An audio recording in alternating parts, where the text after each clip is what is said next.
ये एक ऐसा देश है जहां की सड़कों पर इतिहास बोलता है और हर कोना आपको हैरान कर देता है। यहाँ दुनिया का सबसे बड़ा थर्मल स्पा सिस्टम है, जहां लोग सर्दियों से बचने के लिए गर्म पानी में सुकून पाते हैं। ये वही देश है जहां रूबिक क्यूब और बॉल पेन जैसी चीजों का आविष्कार हुआ है, जिन्होंने पूरी दुनिया को बदल कर रख दिया। ये है हंगरी, जहां 1 करोड़ की छोटी आबादी ने अब तक 13 नोबेल पुरस्कार जीते हैं।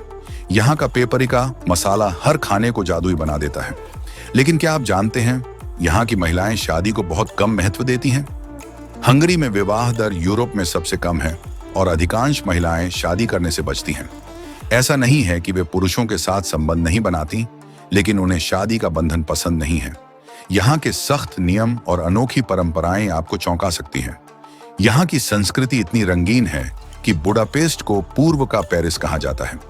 दोस्तों, आज हम आपको ले चलेंगे हंगरी के इस अद्भुत देश की सैर पर, जहां हम जानेंगे इसके इतिहास, खान पान, लोगों की जीवन शैली और कुछ ऐसी खूबसूरत जगहों को जो आपका दिल जीत लेंगी।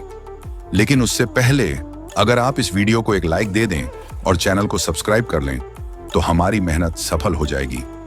यूरोप के नक्शे पर ठीक बीच में स्थित हंगरी अपने अनोखे संस्कृति, शानदार इतिहास और दिलकश नज़ारों के लिए प्रसिद्ध है। ये छोटा सा दिखने वाला देश बहुत ही जादुई है, जहां हर कोने में कुछ न कुछ खास छिपा होता है। हंगरी की बात हो और बुडापेस्ट का जिक्र न हो, ऐसा हो ही नहीं सकता। हंगरी की राजधानी बुडापेस्ट यूरोप के सबसे खूबसूरत शहरों में शुमार होती है। डैन्यूब नदी इस शहर को 2 हिस्सों, बुडा और पेस्टवंट में बांटती है। ये दोनों मिलकर बनाते हैं बुडापेस्ट, जो इतिहास और आधुनिकता का अनोखा संगम है।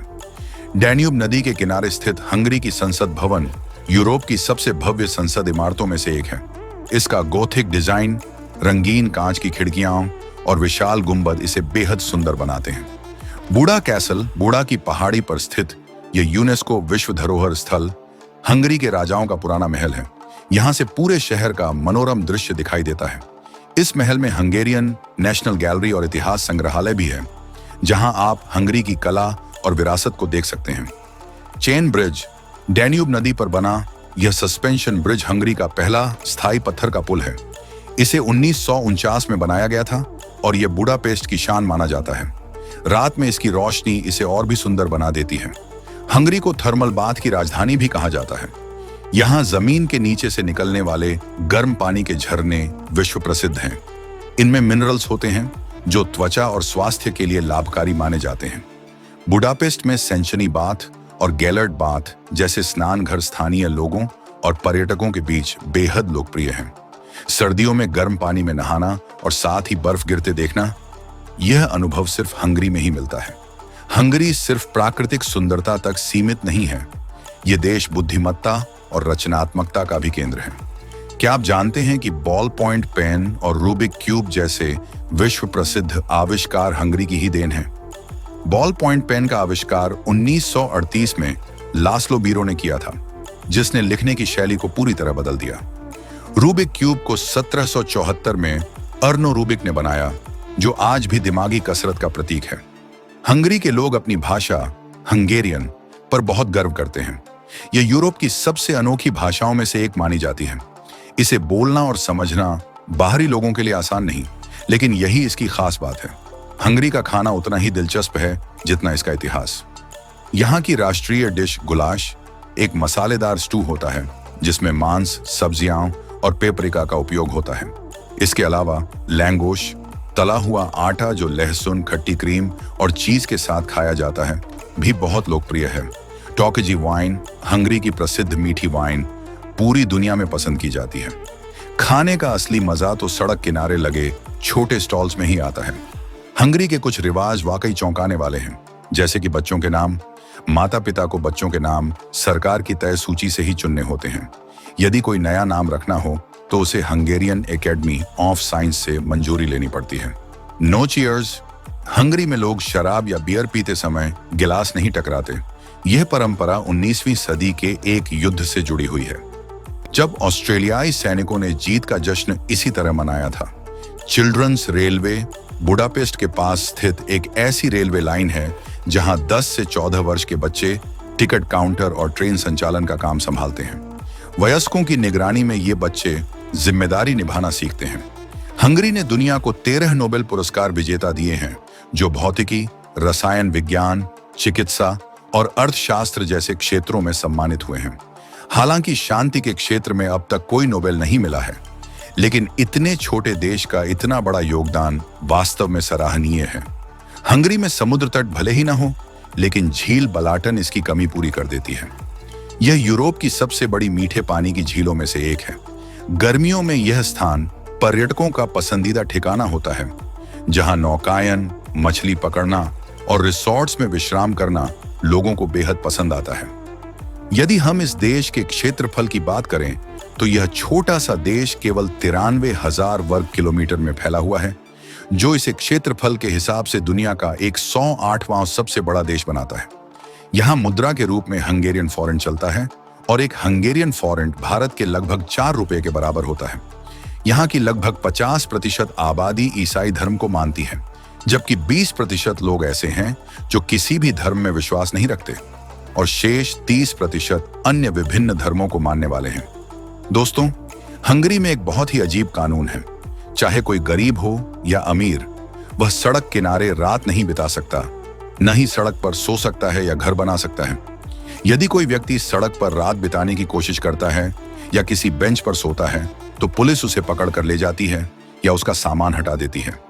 हंगरी में सड़कों पर रात गुजारना पूरी तरह से प्रतिबंधित है। इसके अतिरिक्त सार्वजनिक स्थानों जैसे कि रेस्टोरेंट, पार्क या बस स्टॉप पर शराब या बियर पीना भी मना है, जबकि यूरोप के अधिकतर देशों में ऐसा नहीं है। हंगरी की मेट्रो बहुत पुरानी मानी जाती है, जिसे 1996 में शुरू किया गया था। इस देश के लोगों को पानी से बहुत लगाव है, इसलिए यहाँ बहुत सारे इंडोर और आउटडोर स्विमिंग पूल बनाए गए हैं। अधिकांश लोग तैराकी जानते हैं। लास्लो चेह नामक एक हंगरी के तैराक ने एकल ओलंपिक में सबसे अधिक स्वर्ण पदक जीतने का गौरव प्राप्त किया है। यह देश 1996 में स्थापित हुआ था और बाद में सोवियत यूनियन का हिस्सा बन गया।